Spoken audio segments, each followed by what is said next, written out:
morning, everyone. Get into a comfortable stance or seated position, and let's sing "O My Redeemer" together.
Welcome, everyone.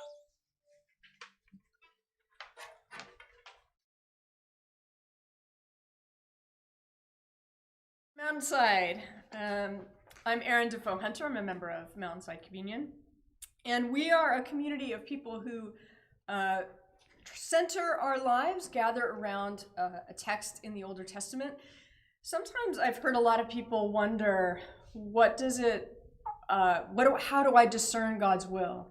And one of the helpful things about being at Mountainside is we remind ourselves that God has made that overarching will quite plain.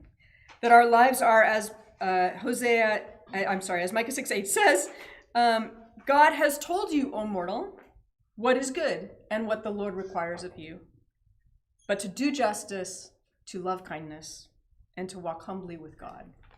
So we gather here today to be equipped for that, to remind ourselves of who we are and whose we are. I have a few announcements before we begin some other portions of our service together. So I'm actually the adult formation representative on the board at Mountainside, and we sent all of you, a survey to discern kind of how we can be serving and be aware of the needs of our congregation. And we are so thankful that many of you have filled that out. And so we want to ask you that if you can take the time to fill that out so that we can have a sense of kind of where people are amidst this season of life and how we as a congregation can continue to draw each other together and together with God. So please fill out that survey if you can. We also have an announcement about the youth who are meeting in person. Oh my gosh, so jealous. At the Recreation Park today. Recreation Park, 3 o'clock to 4:30. You'll be bringing masks, but you'll be able to be together. There's a book club or reading group that's beginning called on the book Be the Bridge. And you can look in the tidings there. This is part of our anti-racism reading and our leaning into anti-racism work. And that's in the tidings. You can see the link there. Lastly, I want to announce that we have the Monrovia Community Garden is supported and sustained in part through the work of our congregation here. And unlike many other spaces, that is the most permeable space in terms of socioeconomic class, racial and ethnic diversity. It is where the neighbors that we live with can congregate and come together. And we want to encourage you as Mountainside Communion to consider how you might be involved in the garden and in the garden's work. You, like me, might assume that actually a lot of Mountainsiders are already doing that, and so you don't want to intrude. But actually there's less of us than would be good to have participating in the garden as a presence among our neighbors. And so if you're interested in that, please contact Kristen at info@monroviacommunitygarden.org, and that's also in the tidings.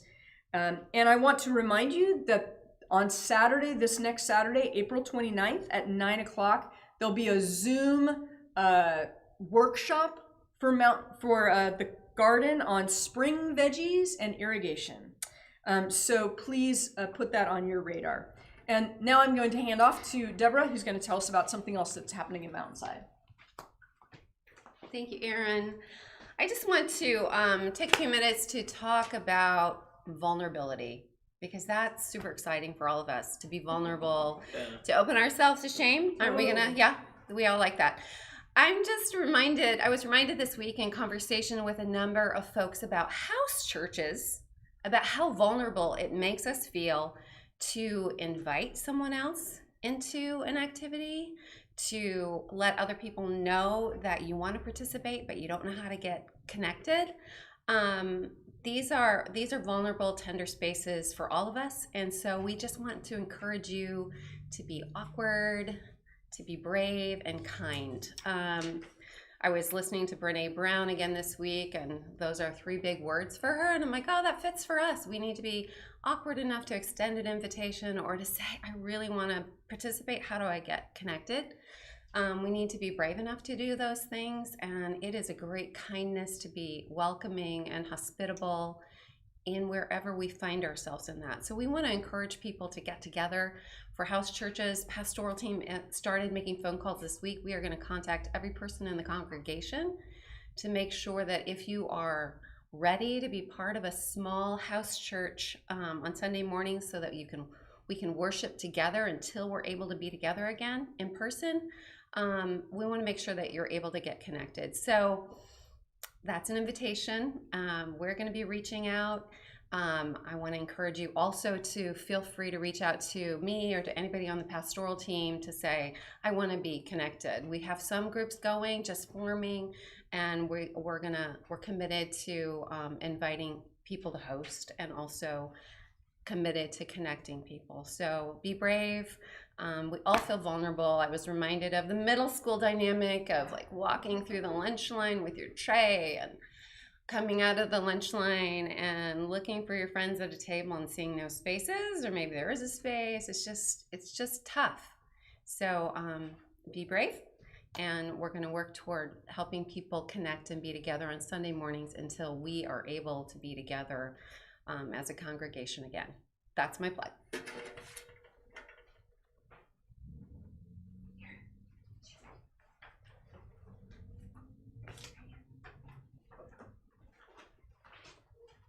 Okay, so sorry about that little technical difficulty of Aaron not paying enough attention.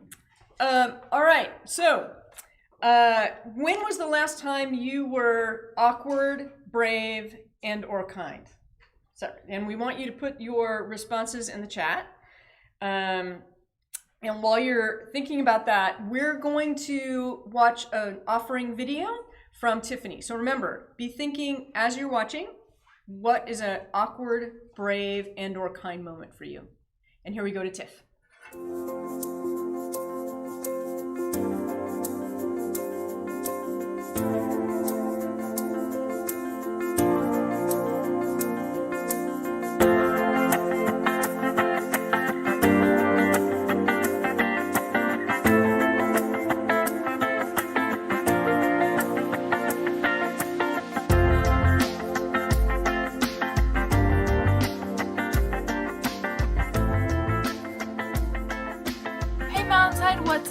I was asked to just talk a little bit about prayer and what it means to me and what it's meant to me through this Easter season. So I was part of a Wednesday night Lenten prayer group with my dad and a few other youth group people, and it was really fun to have that group.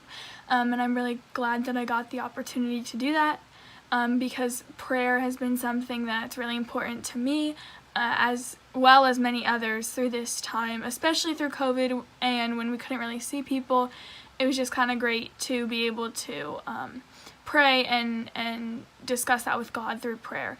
So I really like prayer, and I really liked these Wednesday night things because I kind of just got to take 30 minutes out of my day, out of what I was normally doing, out of doing homework, out of my normal schedule, and just pray, whether that was looking back through my day or whether that was praying through breathing, which I really like because breathing has been something that I've just been trying to do to calm myself down, whether it's just like taking deep breaths or whatever it is. So yeah, I'm really glad that I learned a lot of new prayer techniques and that I was able to do it with a bunch of great people. And yeah, I'm so excited to continue to get to pray and that it's something that I can do on my own whenever I want. Yeah, I encourage you guys to pray as we go throughout the season. Thanks. What did you appreciate about the prayer practices? I really liked the breathing exercise. I appreciated it because it helped me focus and it helped me talk to God. And what was it like to consistently gather with others, to pray with others? I liked it. I liked it a lot. It was fun. It helped me experience Jesus in a new way by all the prayer practices. It helped me focus and just talk to God and just know Jesus in a better way. Do you think you're able to think about Jesus throughout the day? Yeah, A little more? yeah. And I prayed more. You prayed more? Yeah. Thanks, buddy. Thanks for sharing. I appreciated all the different ways that we worshiped through prayer. And what was it like to gather consistently to pray with others? It was definitely different because I don't do that too much other than in like 246 and then I guess prayers of the people. But it was a small group and it was nice. I think I definitely found new ways to communicate with Jesus and God through prayers like the daily review. I really liked that we could just be together in prayer and we could sit in silence. It was very good and calming and relaxing. And it was nice to have a day night just set aside for prayer. I think it helped me walk with Jesus through breathing and just the acceptance of breathing and the whole process. And now I feel like I know Jesus just in the little things, like breathing. And yeah, it was just a very calming, relaxing thing that I did every Wednesday, and it was really nice.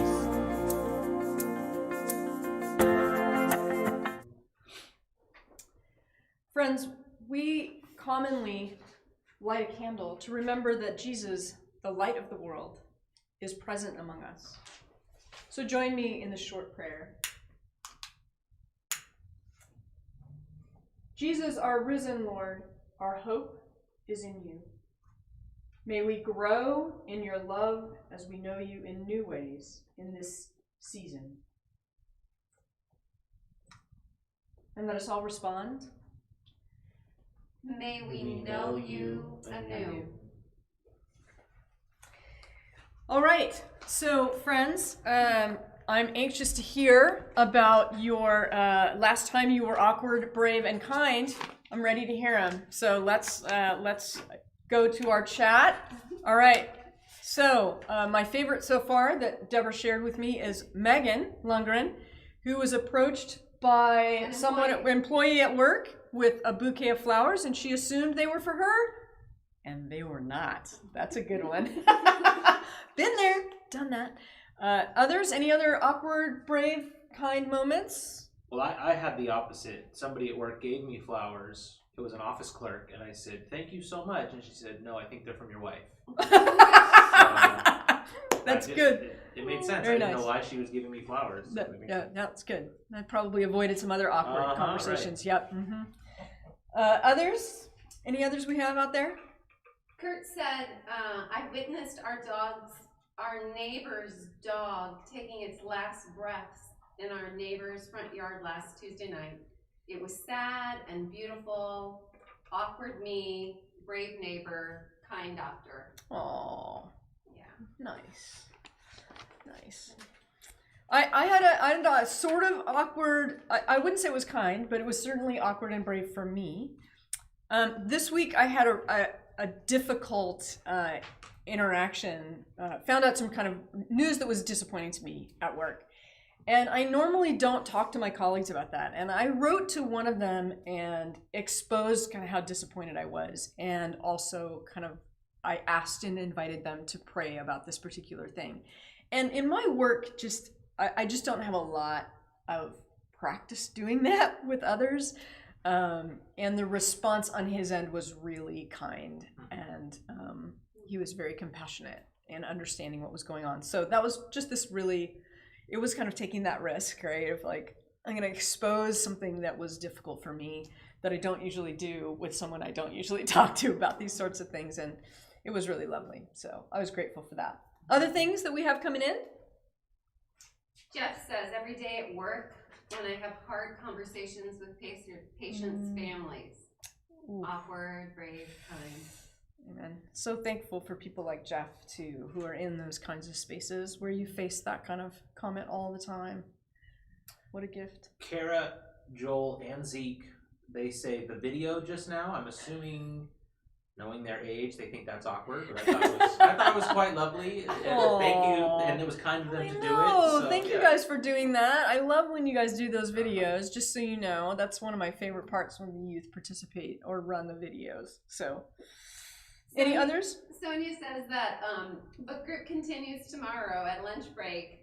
She says our group is kind and brave and a little awkward, so all are welcome. Awesome. Wonderful. That's great. Any others? Eliana Alonso says she listened to her mom all day yesterday. Well done. That can be awkward, brave, and kind. Exactly. Any others before we move on? Okay.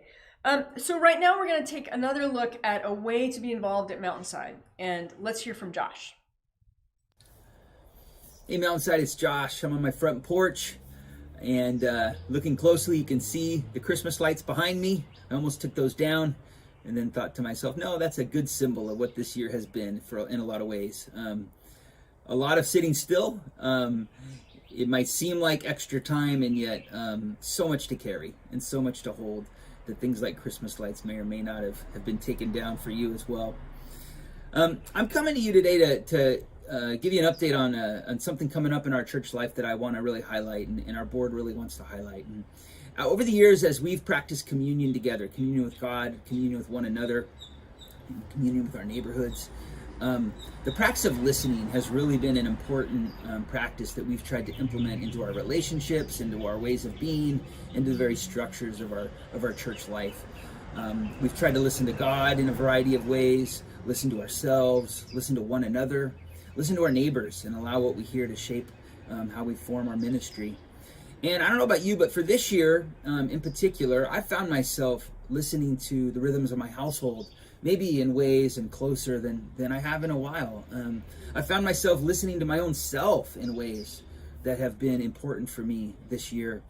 But opportunities to listen to neighbors, and maybe even a bigger loss right now, the opportunity to listen to one another as a church body has been really challenging.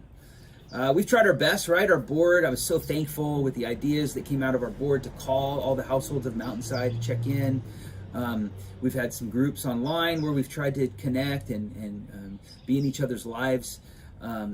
We've had some interaction through videos and storytelling on Sundays that have been helpful. And even as of late, we've issued that the Adult Spiritual Formation Group has put out the survey that we've got a great response from. And if you haven't done that, please do that. We want to hear from you.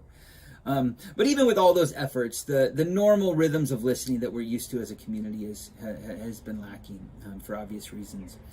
Another thing we've done this year is we've tried to implement, we are implementing a new structure into our church life. And when we've created that over the last couple of years, we certainly were trying to address some challenges that we were sensing, and we've talked a lot about that. But another thing we tried to do is we tried to bring some of what has been really best about Mountainside forward with us into this new structure. And one of those structural elements is membership gathering and leadership gathering, and that's what I want to talk about today. On May the 16th, coming up on Sunday morning, we're going to have our first our first really membership gathering of the year. And when I mean first, I know we've done some things online, but what we're going to do this time is we're going to meet on YouTube like we normally do, and then we're much more quickly we're going to break into another platform, likely Zoom. And we're going to have a variety of spaces where we are going to be sharing some information, but mostly they're going to be spaces focused on different areas of our church, but spaces for listening. And so I want to encourage you, what in your household, whatever that looks like. I want to really encourage you to try to prioritize that on Sunday morning, May the 16th, because we need to come together to listen to one another. And the reason we want to do that is because this is going to be one of the ways that we discern God's direction for our church. There's going to be 2 Sundays a year that hold a membership gathering in the morning and a leadership gathering in the afternoon. And those structural gatherings for our new structure are going to be spaces where we try to open ourselves up to God and listen to discern direction and discern kind of next faithful steps for our church. And so on May 16, we're going to have that membership gathering. We're going to break into some groups around different areas of our church to try to do some updates, but also to do some real active listening. And if Mountainside's your church home, even if you've been watching and tracking with Mountainside from afar, we would love for you to participate in this so we can really get a better sense of what God has been up to in our church body. In the afternoon that day, from 1 to 3, we're going to have our leadership gathering. And those people who are in leadership roles right now in our church, they're going to be actively a part of the membership gathering. And then they're going to gather in the afternoon from 1 to 3. Our board members, our pastors, our ministry leads, we really want to encourage you to be there. But we want everyone in our church to know that if you are someone who's interested in the work of discernment, listening to the Spirit, listening to our body in hopes of gaining and helping discern direction or next faithful steps for our church, this is an open invitation for anyone who wants to do that type of work on May the 16th from 1 to 3 on Zoom. And what we're going to do is we're going to take some of the listening we've done, the calls that we've made, the survey results, what we hear on membership gathering. We're going to do our best to try to communicate some of that to one another. And then we're going to prayerfully discern or begin to discern what some important initiatives or values or next faithful steps might be for our church. This will be our first one in this new structure. We're going to do this in May, and then we're going to do it once again in September. And what we're hoping is that in those spaces, God is going to guide us and lead us into discerning next steps. But also those spaces are going to create rhythms and practices in us so that we're listening to one another and listening to God towards next steps, that we can come together in September to bring some of that as well. So that's a long description, but I think an important one. Mostly what I want you to hear is May the 16th. Please plan on joining us for worship, for our membership gathering. No matter if you're local and inactive or local and not active, if you're afar and you've been active with us, we'd love for you to join us. And this is for anyone who's interested in doing the work of discerning with people who are in leadership roles right now in our church. Please plan to join us on May 16th from 1 to 3, and there'll be a link coming out soon for that gathering as well. If you have any questions, you can talk to me. You can talk to any of our stewards on our church board, Brett, Nicole, Naomi. You can talk to Deborah. We would love to answer any questions you have about this. But we would love mostly for you to join us and to enter into this structural practice of listening as we try to discern next faithful steps for our church in this wild year. Thanks, everyone. Thank you, Josh. I love those words, awkward, brave, and kind. We ask Tessa if she's brave and kind a lot, and when she gets home from school, were you brave and kind today? Laura's parents used to ask her what she did for her country every day. So, no comment. Let's sing together. Yeah. You are so good to me. You heal my broken heart. You are my Father in heaven. You are so good to me. You heal my broken heart. You are my Father in heaven. You are beautiful, my sweet, sweet song. And you are beautiful, my sweet, sweet song. You are beautiful, my sweet, sweet song. I will sing again.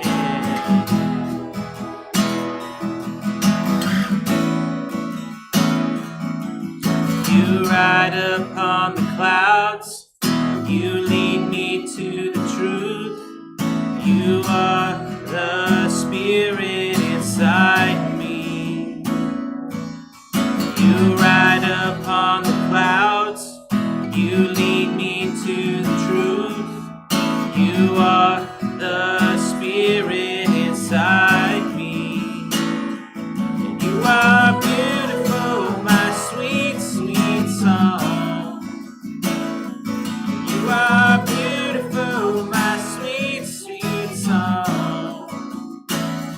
And you are beautiful, my sweet, sweet song. I will sing again.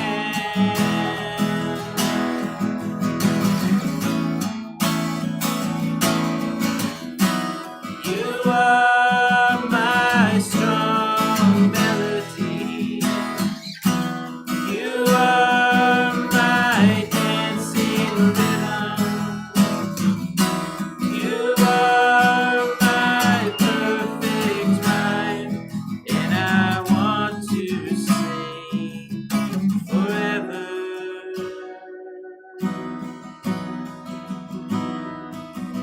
You poured out all your blood. You died upon the cross. You are my Jesus who loves me. You poured out all your blood. You died upon the cross. You are my Jesus who loves me.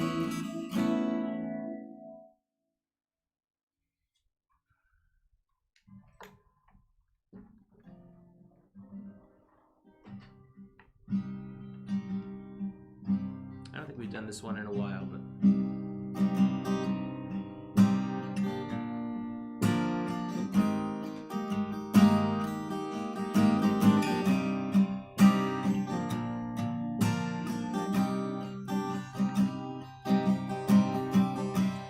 I'd walk across the Mojave. I'd sell my shoes. I'd give my body to be back again in the rest of the room, to be alone with you, to be alone with you, to be alone with you, to be alone.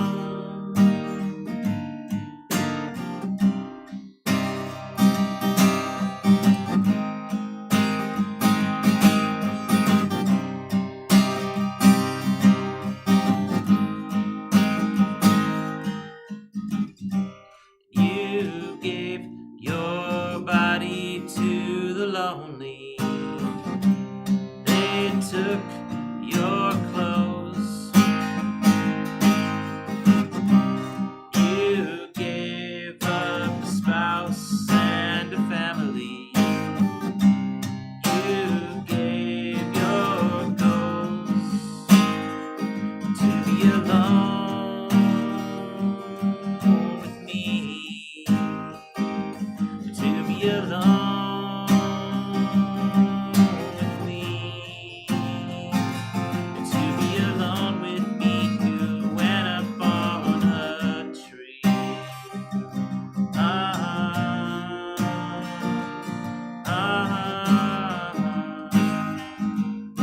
Alone like me, you went up on a tree.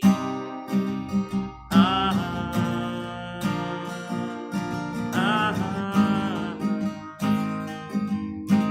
never known someone to so love me.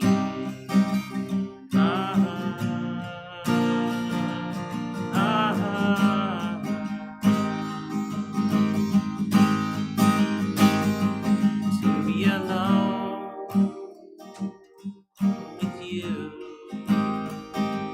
To be alone with you. To be alone with you. To be alone with you. Amen.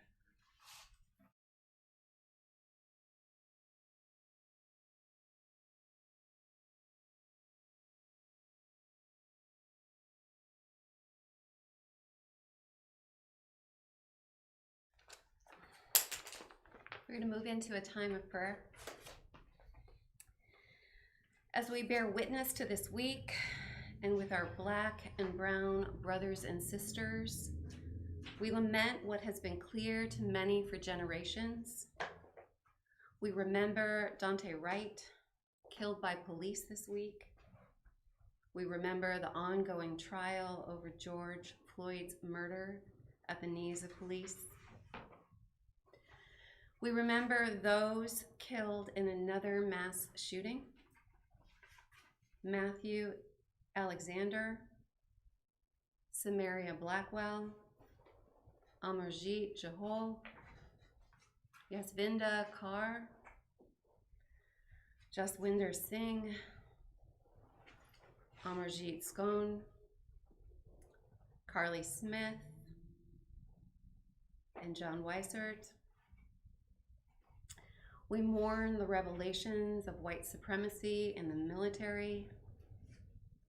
We are relieved and anxious about our kids re-entering school spaces. We acknowledge our hope and our ambivalence about COVID vaccines, hope for normalcy, our anxiety about unknown long-term effects of new vaccines, and our fears about stigma regarding our choices. God, we bring all these outrages and griefs, anxieties, and fears to you this week. Risen Jesus, assure us of your promised joy. Risen Jesus, re-energize whatever in our spirit has crept into the cave of gloom. Bring it forth into the light of your radiance. Risen Jesus, reestablish attentiveness to the joy found in nature's continuing unfolding of the seasons, each one with its inherent beauty. Risen Jesus, reinvigorate a desire to enter each day confident of your grace to help sustain joy, no matter what perils or distress confront us. Risen Jesus, resist our attempts to foster complete control and thus miss the joy of risk-taking, adventure, and the call to step out of our tightly bound securities. Risen Jesus, reclaim our love grown cold or dormant due to neglect, misperception, defensiveness, or the deluge of overwork that quickly steals affection from our hearts. Risen Jesus, restore justice in our world and guide us toward your desires for shalom for all creatures. Remove our stubborn superiority and control. Remove our violent and tangling thoughts, for we are dependent on you alone. Risen Jesus, resurrect our undivided passion we once had for bringing the best of our inner goodness to all that we do and to the good of our neighbors. Risen Jesus, reveal what keeps playfulness from emerging and what forfeits freedom to express the laughter hiding inside of us. Risen Jesus, release the door of our hearts to enter the tender moments, the good events, and the unforeseen experiences, holding joy, if only we are open to it and have eyes to see. Risen Jesus, creator of joy, lift out of our hearts the debilitating heaviness residing there. Turn our attention toward daily opportunities to rejoice. The colors, shapes, and sounds of beauty our eyes and ears unconsciously see and hear, unexpected kindnesses, the dawning of each day, the quiet approaching of night, and all those little lifts of joy we can quickly pass by without noticing or offering thanks. Risen Jesus, reach us with your Easter joy and welcome us back into your ever-present, compassionate love. Amen. This reading is from 1 John 3, 1 through 7. See what kind of love the Father has given to us, in that we should be called God's children. And that is what we are. Because the world didn't recognize him, it doesn't recognize us. Dear friends, now we are God's children, and it hasn't yet appeared what we will be. We know that when he appears, we will be like him, because we'll see him as he is. And all who have this hope in him purify themselves even as he is pure. Every person who practices sin commits an act of rebellion, and sin is rebellion. You know that he appeared to take away sins, and there is no sin in him. Every person who remains in relationship to him does not sin. Any person who sins has not seen him or known him. Little children, make sure no one deceives you. The person who practices righteousness is righteous in the same way that Jesus is righteous. The word of the Lord. Thanks be to God. Good morning, Mountainside. My name is Michael Martinez, and what a joy it is to be with you this morning. It's a little weird to actually step foot in the building. It's been over a year for me, and to just walk the space and see people I haven't seen for over a year is a nice surprise. I love the resurrection prayer that we just went through, as well as this understanding of moments of just being awkward, brave, and kind. The scripture that Jonathan just read, to be completely honest, was a little hard for me to both comprehend, understand, and wrap my head around, especially during this season. But as with most scripture, it's good to understand context, to read the entire scripture of 1 John, as well as remember what Pastor Joss mentioned last week in chapters 1 and 2. The reminder is that this letter is written to a community facing uncertainty and rupture. Divisions in belief and relationships have left them hurt, insecure, and afraid. The author is writing to encourage, to revitalize, and to inspire them to walk with Jesus in a new way. There's this consistent theme to consider what kind of new ways might Jesus be inviting us to walk with him, as well as this understanding of light and what that represents. This letter is as true today as it was back then. With all that we've experienced and witnessed this past year and even this past week, it becomes a bit difficult, at least for me if I'm being completely honest, to find joy, to find encouragement or hope. Sure, there's joy in the moments when I spend time with my kids and they say or do something hilarious, or my wife and I talk about our dreams for the future. But if I'm truly being transparent, I'm exhausted and a bit depleted, as I'm sure many of us are. There is perhaps a lack of energy on my end to have any more courage, seek more communion, or practice the care that I know I need during this season. My desire with this short time with you all is to reflect on a letter that reminds us of what we are and what we can collectively be. My hope is that this one-sided conversation of me speaking to you is both encouragement for me as it is for some of you. When the incredible Amanda Gorman blessed the world with her words during the presidential inauguration, I was blown away by her honesty and her ability to translate the emotions of many into a few words. Although her poem could serve as several sermons on their own, I want to start with the first 2 lines of her poem, which pose a question that we can keep in mind during our time together this morning. It reads, "When day comes, we ask ourselves, where can we find light in this never-ending shade?" Even as day arrives, where do we find light and shade or darkness that we witness and experience daily? I ask this question to speak of the times in which we're living and how this guides our thinking and overall response as a church. There are 3 main words that we'll be breaking down over the next few minutes that have personally helped me when it comes to healthy dialogue and reflection, but also words that can help us reimagine this new walk. Those 3 words are conocer, compartir, y co-crear. To know, to participate and engage, and to co-create. To know. I want to start off by knowing ourselves. Verse 1 says, "See what kind of joy the Father has given to us, and that we should be called God's children. And that is what we are. Because the world did not recognize him, it doesn't recognize us." My question is, do we even recognize ourselves at this time? So much of this past year has pushed us away from our core selves, to the point of perhaps not knowing ourselves anymore. The verse said, "The world does not recognize him," but to be honest, it's the world that has caused me to not recognize myself at times. This past year, I found myself filled with anger, disgust, mixed in with fear, stress, and the never-ending feeling of not having enough time to accomplish what I want to get done. It's been a joy having my son Ezra in an outdoor co-op preschool because it's taught me what emotional intelligence actually is.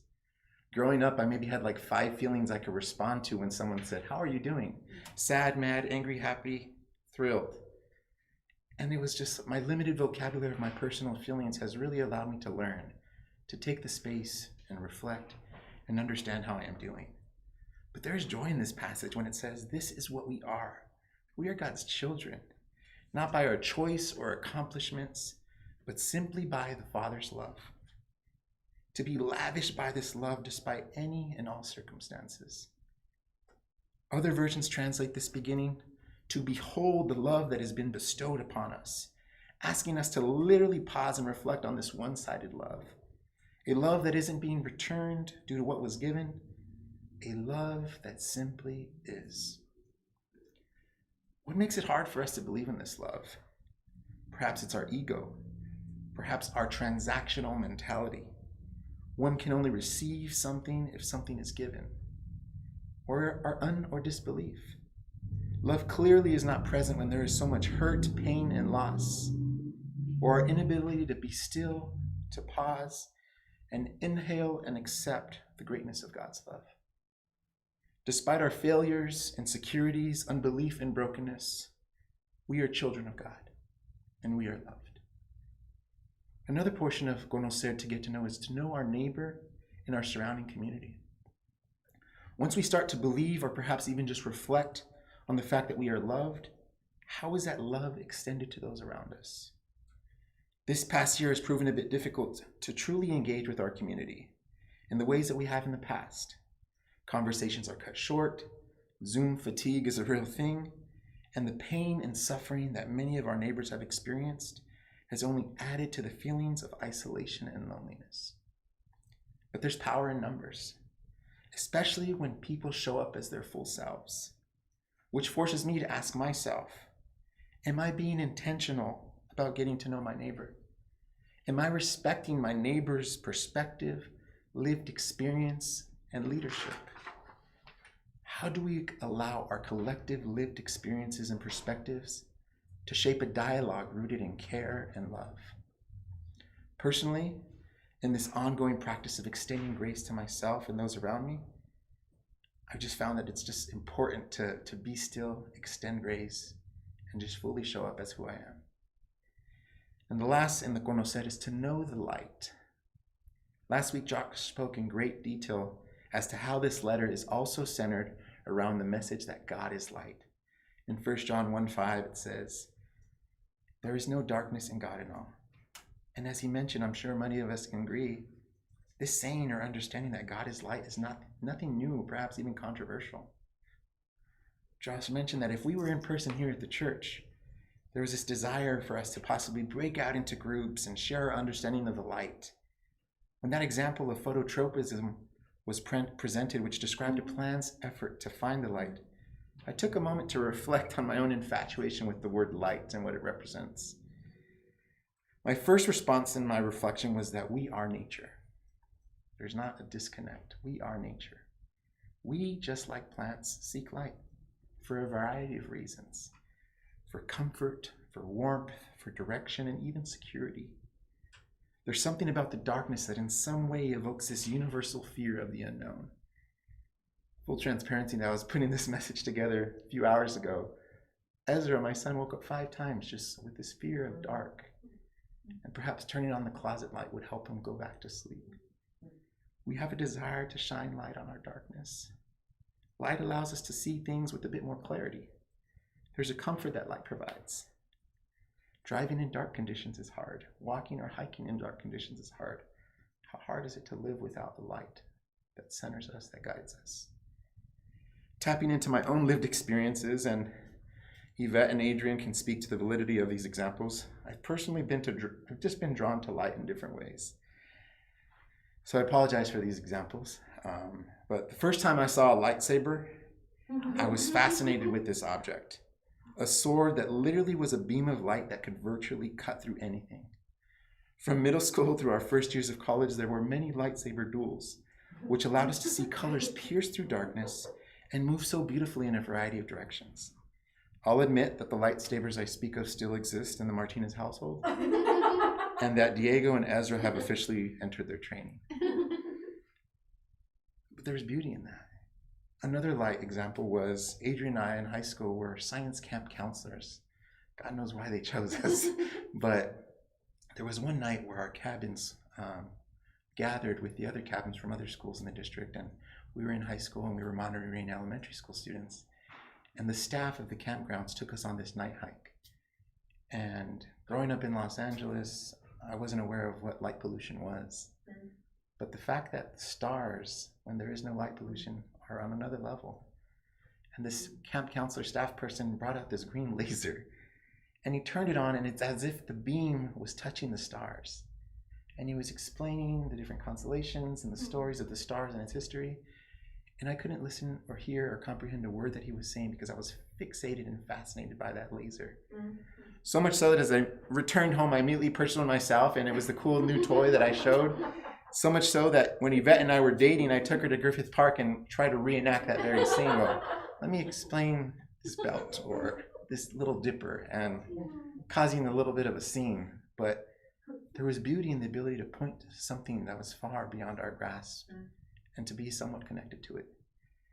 The last example is, ever since I was a child, I was always finding myself collecting things, not borderline hoarder, but just a collector.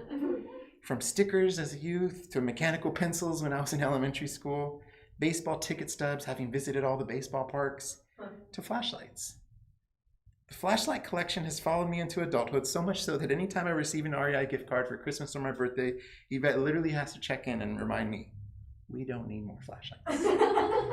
To which my response is, well, what about an inflatable or collapsible solar lamp that changes colors in the last 30 hours or is charged by USB? And I don't know what it was, but as a kid, I had the little mag light collection from AAA to like the one that had 75D batteries. It was like a tank. There was this fascination that each one had an extra bulb to illuminate in the event that it just didn't work. And then when LED lights came in, I was working at REI through college. I get a discount on what? Like, I don't think I made $1 from that because all my checks went to more flashlights. And now that my family and I have been honored to steward some land here in Southern California, we have 22 acres, and my flashlights can't reach from one point to another in the dark, so I'm convincing myself that I need more. I need to see more. There's something about wanting to see and know everything that's around you in darkness. Unfortunately, the most powerful flashlight in the world can't illuminate what's fully ahead. God's character is that of light. There is an invitation to walk in the light, to depend on God. The work and words of Jesus provide an example for us as God's children to model and follow. With 3 examples I shared, may we recognize that light can cut through lies and speak truth to power. It can point to what in fact is possible, and it can guide our direction towards these future possibilities. The second word is compartir, to participate and to engage. And I'm honored to just continually be reminded of how this church does that. It is a community of followers of Christ desiring to do justice and to love kindness and to walk humbly with God. Even one of the missions of our church stated plain on our website is community. We strive for mission through community, believing that mission is essential to community and community to our mission. For us, church is not just a disconnected crowd of people who attend public programs together. Balancing community and mission takes time, effort, and vulnerability. It takes people being willing to serve and be served, challenge and be challenged, forgive and be forgiven, teach and be taught, to give and receive, encourage and be encouraged. It takes people laughing, crying, working, communicating, resting, and serving together in relationship with God and one another in a dynamic community of faith. Straight from the website. To me, that was so beautiful. I interpreted this to be, it takes us being human with one another, coexisting well, engaging in difficult conversations, participating in communal reflections, and reconnections which may lead to transformation of both thoughts and systems. I'm going to bring up another line of Amanda Gorman's poem, and she says, "We've learned that quiet isn't always peace, and the norms and notions of what just isn't always justice." There is ongoing pain, hurt, division, suffering, trauma, inequities, injustices. Each of us carries so much around with us daily, and we are doing our best to hold it all together and put up a front when we receive the email, "I hope you're doing well." The cause of these ruptures and pains requires a community of support, love, and care, one that is willing to be patient and engage in the dialogue toward healing. As I was preparing this, I kind of kept telling myself, don't bring up compost, don't bring up compost, don't bring up compost. But then, like, when it comes to community and participating in engagement, I'm like, well, that's compost. I'm just going to say a little bit about it. But compost, there is joy in knowing that systems, structures, and thoughts that we've held on too tight, just like food scraps and mulch, can and should be composted. Composting doesn't happen in isolation. It transforms the materials that were added to the pile through active decomposition by a community of organisms. This process is not quick or easy, and requires both patience and transformation to get to the desired outcome. Temperatures rise, difficult interactions increase, and the synthetic items, such as rubber bands or twist ties that held life together prior to entering the compost pile, are exposed as contaminants that must be removed. Essential ingredients such as water and oxygen are needed to allow for the pile to breathe and regulate temperature. And the pile must rest, cure, or mature before moving this energy. I ask us, how are we collectively participating and engaging with one another? How are we composting, not outside in the garden, but within our own composting and life journey together? How are we doing it during difficult times like these? Are we creating space for conversations around pain, hurt, trauma, compassion, grace, and love to take place regularly. And the last word of the 3 C's is co-crear, to co-create. To co-create something requires a collection of voices, interests, reflections, and concerns, and ensuring those things are collectively shared and considered prior to pushing forward an accepted proposal. When I think of this specific section of 1 John 3 and how it starts with this proclamation of what we are, God's children because of the Father's love, I think about the characteristics of children. There's a strong sense of awe, of wonder, of creativity, of imagination and curiosity.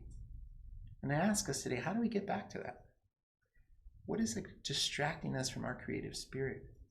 A spirit that is guided by the light and has the potential to create something new and life-giving.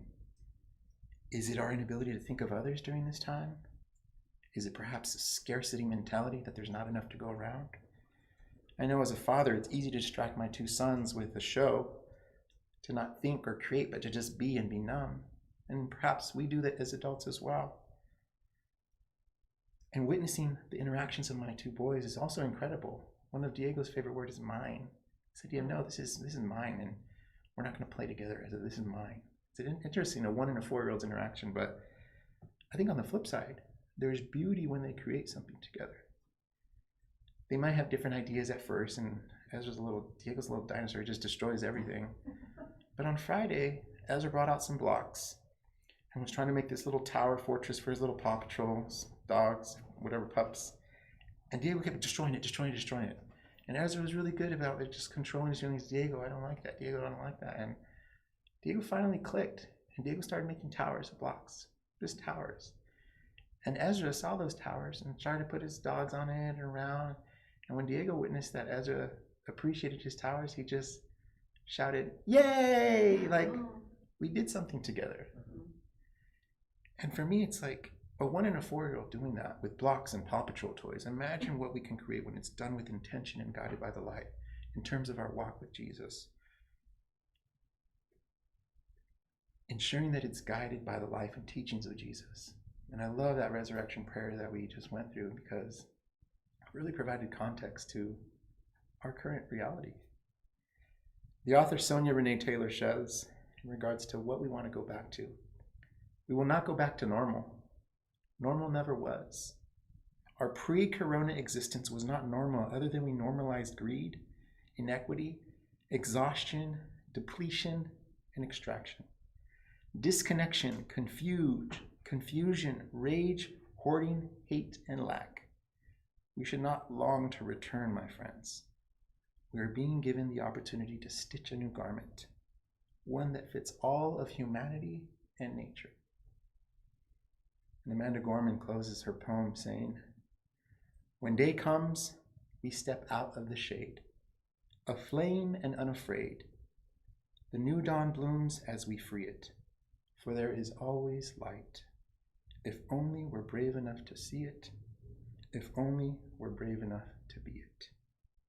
My desire is that as God's children, we may have the courage to know the source of the light, that we may return our focus to this light, and that one day can also be a part of this light. Thank you, church, for your time this morning.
voice of contrition, only for you. Sin never holds true, love never broke through. God's mercy holds us, we are God's own. This road that we travel, it be the straight and narrow. God give us peace and grace from you. All the day shelter with fire,